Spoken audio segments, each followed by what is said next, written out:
Why should the world understand the nervous system? The world has really a very little understanding of the nervous system right now. So the language of the nervous system is very different to the language of mind, body, or the language of yoga or the language of Buddhism. It's a very different language. There's many philosophies of like scientific philosophies. There's many Western philosophies of psychology, of how happiness works, how life works. There's many philosophies in yoga of self-realization. There's philosophies in Buddhism of enlightenment. There's different stories and different philosophies. And how do we bring it together? Because a Buddhist often doesn't go with a psychiatrist, and a psychiatrist doesn't often go with a yogi. Why? Because they speak very different languages. But is there a language that brings it together? And that is the why of the nervous system. That is the why of the nervous system language.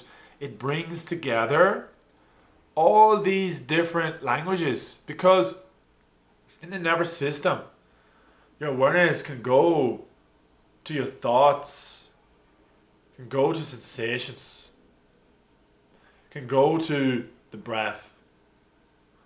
Awareness can shift to the movement. Awareness can shift to these different parts. And as I watch, observe these different parts, as I shift awareness, I realize I am not my thoughts. I am not the sensations. I am the one watching this. I am the observer. I am awareness. And that is a very different level of understanding. Once you understand that you are awareness, this thought and sensation interaction becomes less of a big deal and becomes more of a watching. It's like a film. And this understanding is very important for the world, because a lot of people's consciousness is at that level where they're so in the thoughts and feelings that they don't know. They think this is reality. They think this is all there is. But there's something much greater watching this. There's something much greater than your thoughts. There's something much greater than your sensations. There's something much greater than your breath even. It's interesting to reflect on. There's something much greater than these aspects. When I listen to a person's story, some people are from a Buddhist background and they use Buddhist linguistics to explain their story. Some people have a Christian background and they use linguistics of Jesus and the devil and all these kind of different analogies from the Christian story. And some people are from the scientific background and they're using like maybe mathematics to try to explain the universe. They're trying to use quantum physics, trying to use like mainstream neuroscience. And what happens is I observe the story, and then there's the story, and then there's the feeling behind it, the sensation. And all is a story. Because of this understanding of the nervous system, all is a story. Whether you use mathematics, linguistics, whether you use Buddhist, Christian linguistics, you're just storytelling. Can you observe how that story makes you feel? Can you realize you are watching the story? You are the storyteller. And it dissolves dogma. Do you see how this dissolves dogma? It dissolves the dogma between I am a yogi, I'm a Buddhist, I am a quantum physicist. It's all the same. It's all a story. Can you observe the feeling? Can you observe? And the idea is that some people resonate with a Buddhist linguistics to explain how they feel. Some people resonate with yoga linguistics to explain how they feel. Some people resonate with Carl Jung, with Sigmund Freud linguistics to articulate how they feel.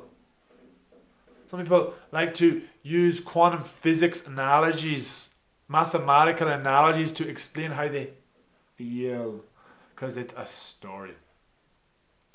And this is This is the language that will combine all philosophies together. And so the consciousness of this language is at a much different level to the consciousness of other philosophies. And I realized that, and the future will start to show this, that the nervous system language will trigger other philosophies because the dogma will be shown. The dogma that the people are stuck to their quantum physics story of the world, and you're so stuck to it. And once you realize that it's just a story and you can observe the feeling, reality changes.